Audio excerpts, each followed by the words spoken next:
Agro justice, ماہرین ماحولیات، ماہرین دوائیات ہی نہیں اور ورچوئل غریب کوچوں کے ماہرین بلائیات اور ماہرین طبیات بھی فکر مند ہو گئے۔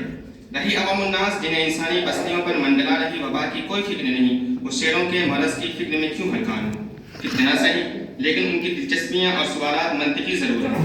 مثلاً یہ کہ اب سفاری پارک میں شیروں کی سوشل ڈسٹینسنگ کا لاہی عمل کیا ہوگا؟ کیا سفاری پارک کے 8 راجاؤں کی آزادانہ چہل قدمی پر لاک ڈاؤن نافذ ہوگا؟ اور پنجروں میں 15 روزہ کوارنٹائن کے ضوابط اور سہولیات کیا ہوں گے؟ شیروں کی ناک اور منہ کی شاہانہ بناوٹ اور دلیرانہ جسامت کی مناسبت سے ماسک کے خدوخات، جنس خام اور حدود اربع کیا ہوں گے؟ بعد ازدھار فیس ماسک کی سلامتی کے امکانات کا فیصد کیا ہوگا؟ کچھ دوربین نگاہیں تو آکسیجن اور وینٹیلیٹر تھراپی کے جانگزن مراحل کے تصور سے کانپ رہی ہیں۔ کچھ احباب نے لگے ہاتھوں فیس ماسک کی اردو معنویت ڈھونڈنے کی کوشش کی، نقاب، مکنا، پوشش اور نہ جانے کیا کیا۔ سچ یہ ہے کہ اردو لغت میں تاحال مریضانہ رخپوشی کی ایسی کسی کیفیت و ضرورت کا گزر ہی نہیں ہوا جو ماسک کی تخلیق کا سبب بنے۔ ہاں، بے رخی سے وابستہ دیگر سریلی کیفیات کے لیے الفاظ کا ذخیرہ اتنا ہی مالا مال ہے جتنا عربی لغت میں اونٹ۔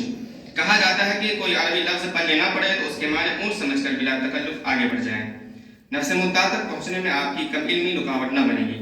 سہیل صدیقی اس بحث میں نہیں پڑتے کہ وہ فیس ماسک کو محبوبہ کا گمشدہ آنچل قرار دیتے ہیں جسے رقیبوں کی نظر بد سے بچانے کے لیے ہمہ وقت لبوں سے لگائے مستعد رہنا ضروری ہے۔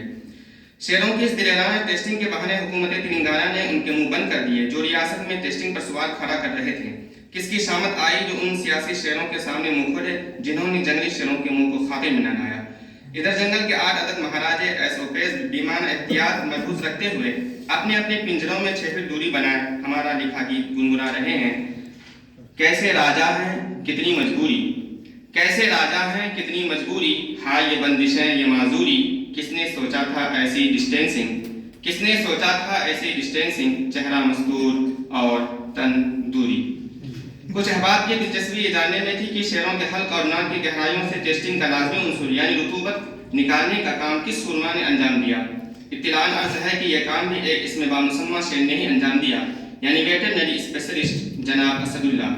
قطع کلام یہ سچ ہے کہ کورونا وائرس جانوروں پر اثر انداز نہیں ہوتا، لیکن ماہرین کے مطابق شیروں کے بشمول کئی دیگر جنگلی حیوانات کو کورونا سے زیادہ ہلاکت خیز وائرس کا سامنا ہے۔ اس وائرس کا مہلک اثر زمین کے ہر خطے میں ہے۔ WWF کی لیونگ پلانٹ رپورٹ 2020 کے مطابق 1970 تا 2016 کے دوران اس ہلاکت خیز وائرس نے مختلف قسم کے جانوروں جیسے کہ چوپائے، مچھلیاں، پرندے اور رنگنے والے جانوروں کی کل 68% آبادی کو ہلاک کیا۔ اگر اس وائرس کی ہلاکت خیزی کے پھیلاؤ پر قابو نہ پایا گیا تو جنگل کے کئی حیوانات تعاون کی وبا کی طرح وسیع ہلاکت کا شکار ہوں گے۔ کم و بیش 515 حیوانات کی نسلیں مکمل طور پر ختم ہو جائیں گی۔ المیہ یہ ہے کہ بے زبان جانوروں کے پاس اس وائرس سے لڑنے کی دوا ہے نہ ویکسین۔ جنگل کے چرند پرند اس ہلاکت خیز وائرس کو حضرت انسان کہتے ہیں۔ بہت شکریہ۔